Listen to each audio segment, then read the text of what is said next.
Hello दोस्तों, study with Durgesh चंद पर आप सभी का स्वागत है। दोस्तों, आज हम जो है अर्थव्यवस्था पढ़ेंगे। तो चलिए शुरू करते हैं। पहला है दोस्तों, तृतीय पंचवर्षीय योजना 1961 से 1966 के मध्य चली। इस योजना को गार्डगिल योजना भी कहा जाता है। इस योजना का उद्देश्य अर्थव्यवस्था को स्वतंत्र और स्थिर बनाना था। यह योजना 5.6% की वृद्धि दर के अपने लक्ष्य को प्राप्त नहीं कर सकी। इस योजना के विफल होने का मुख्य कारण भारत चीन युद्ध, भारत पाकिस्तान युद्ध और अभूतपूर्व सूखा था। नेक्स्ट है दोस्तों, प्रथम पंचवर्षीय योजना 1951 से 1956 में। यह हेरोल्ड डोमर मॉडल पर आधारित थी। इस योजना का उद्देश्य अर्थव्यवस्था के विकास को संतुलित करना था। इस योजना में कृषि को सर्वोच्च प्राथमिकता दी गई। इस योजना को सफल करार दिया गया और इसने 3.6% की वृद्धि दर हासिल की। राष्ट्रीय आय में 18% और प्रति व्यक्ति आय में 11% वृद्धि हुई। दूसरी पंचवर्षीय योजना 1956 से 1961, यह पीसी महालनोबिस मॉडल पर आधारित थी। इस योजना में उद्देश्य उद्योगों और खनिजों को सर्वोच्च प्राथमिकता दी गई और कुल व्यय का 20.1% इस क्षेत्र के लिए आवंटित किया गया। यह योजना भी सफल रही और इसने 4.1% की वृद्धि दर हासिल की। इस योजना के दौरान दुर्गापुर, भिलाई और राउरकेला में इस्पात संयंत्र जैसे महत्व के बड़े उद्योग स्थापित किए गए। का उद्देश्य दोस्तों उत्पादकता में निरंतर वृद्धि बनाए रखने के लिए, लाभकारी रोजगार बढ़ाने के लिए, मानव संसाधनों के इष्टतम उपयोग को प्राप्त करने के लिए, अंतर्राष्ट्रीय प्रतिस्पर्धा प्राप्त करने के लिए तथा भारत को वैश्विक क्षेत्र में एक प्रमुख भागीदार और खिलाड़ी के रूप में बदलना। भारत की औद्योगिक नीति, उद्योग और उसके प्रदर्शन के स्वामित्व और संरचना को प्रभावित करने के लिए सरकार की कार्रवाई या सब्सिडी का भुगतान करने या अन्य तरीकों से वित्त प्रदान करने या विनियमन का रूप लेता है। इसे प्रक्रियाएं, सिद्धांत, अर्थात किसी दी गई अर्थव्यवस्था का दर्शन, नीतियां, नियम और कानून, प्रोत्साहन और दंड, टैरिफ नीति, श्रम नीति, विदेशी पूंजी के प्रति सरकार का रवैया आदि शामिल है। नेक्स्ट पॉइंट है दोस्तों, भारत में नियोजन। आर्थिक योजना आर्थिक गतिविधि की किसी भी योजना को संदर्भित करती है जो विशिष्ट सामाजिक और आर्थिक परिणामों को प्राप्त करने की ओर इशारा करती है। आर्थिक नियोजन शब्द का प्रयोग संसाधनों के कुशल उपयोग के साथ अर्थव्यवस्था के विकास और समन्वय के लिए भारत सरकार की दीर्घकालिक योजनाओं का वर्णन करने के लिए किया जाता है। नियोजन तंत्र में कुछ सामान्य लक्ष्यों के साथ साथ विशिष्ट उद्देश्य भी होने चाहिए जिन्हें एक निर्दिष्ट अवधि के भीतर प्राप्त किया भी जाना चाहिए। नियोजन का तत्वज्ञान यह है कि केवल बाजार और मूल्य प्रणाली ही नागरिकों के कल्याण को सुनिश्चित नहीं कर सकती है। इसके अलावा आर्थिक आवश्यकताएं हैं, जैसे बुनियादी ढांचे में निवेश, सार्वजनिक वस्तुओं जैसे परिवहन और अन्य सार्वजनिक उपयोगिताओं में निवेश जो समाज द्वारा उपयोग किया जाता है। नियोजित आर्थिक विकास की अवधारणा सोवियत के आर्थिक नमूने से ली गई थी, जिसने उद्योगों और आर्थिक संरचना पर राज्य का नियंत्रण स्थापित किया था। योजना के विचार का उद्योगपतियों ने एक समूह ने भी समर्थन किया था जिन्होंने बॉम्बे योजना तैयार की थी और उनका मानना था कि राज्य को औद्योगिक और अन्य आर्थिक निवेशों में एक प्रमुख भूमिका निभानी चाहिए। यूरोप में महामंदी का अनुभव, जहां आर्थिक संकट ने यूरोप सहित कई देशों को परेशान किया, दुनिया के लिए एक सबक साबित हुआ। बॉम्बे योजना वह थी जहां भारत के कई बड़े उद्योगपतियों ने एक नियोजित अर्थव्यवस्था स्थापित करने का फैसला किया था। अतः विकल्प बॉम्बे योजना 1944 की शुरुआत में बॉम्बे के कई प्रतिष्ठित उद्योगपति और अर्थशास्त्री sir Purushottam Das Thakur Das, Shri J R D Tata और 6 अन्य एक और प्रयास किया और एक विकास योजना प्रकाशित की जिसे बॉम्बे योजना कहा गया।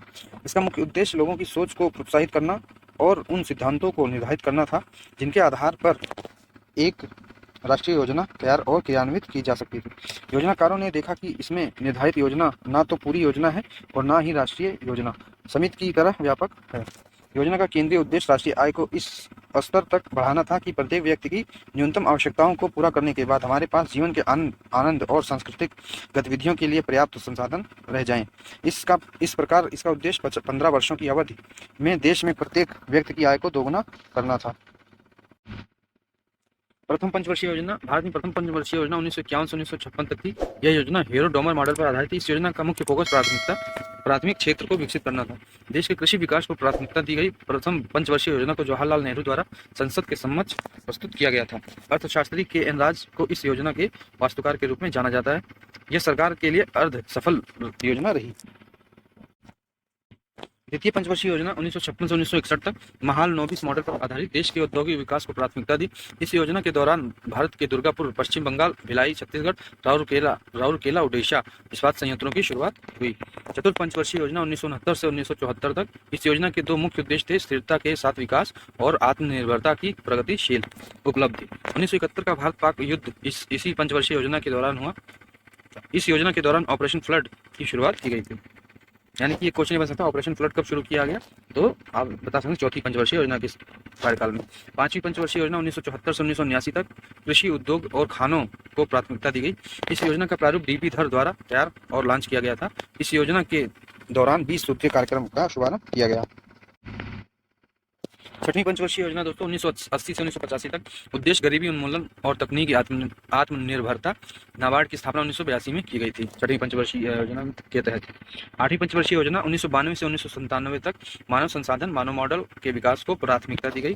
भारत में उदारीकरण, निजीकरण और वैश्वीकरण एलपीजी की शुरुआत की गई। नई आर्थिक नीति पेश की गई। हरित क्रांति को आधुनिक उपकरणों और तकनीकों को शामिल करके कृषि उत्पादन बढ़ाने की प्रक्रिया के रूप में जाना जाता है। हरित क्रांति 1968 से 1977 से 1978 की अवधि में फैली और भारत की स्थिति एक खाद्य अभाव वाले देश से दुनिया के अग्रणी कृषि देशों में से एक में बदल गई। यानी कि जो भूखमरी में भारत मर रहा था, उससे जो भारत ऊपर उठ के अग्रणी देश में आ गया, जहाँ पे यानी कि अच्छी कृषि होती है। हरित क्रांति के घटक दोस्तों HYV सीड्स, ये बीज सामान्य गुणवत्ता वाले बीजों की तुलना में बेहतर गुणवत्ता वाले होते हैं। श्री बोलाग एक बीज विकसित करने में सक्षम हुए जो कि गेहूं के पौधे के विभिन्न हिस्सों को दिए जाने वाले पोषक तत्वों की प्रकृति से उठाया गया था, जो पत्तियों तने के विपरीत अनाज के पक्ष में था। इसने पौधे को बोना और अनाज को भारी बना दिया, जिसके परिणाम स्वरूप उच्च उपज प्राप्त हुई। और ये बीज गैर प्रकाश संश्लेषक थे, इसलिए लक्षित पैदावार के लिए सूर्य की किरणों पर निर्भर नहीं थे।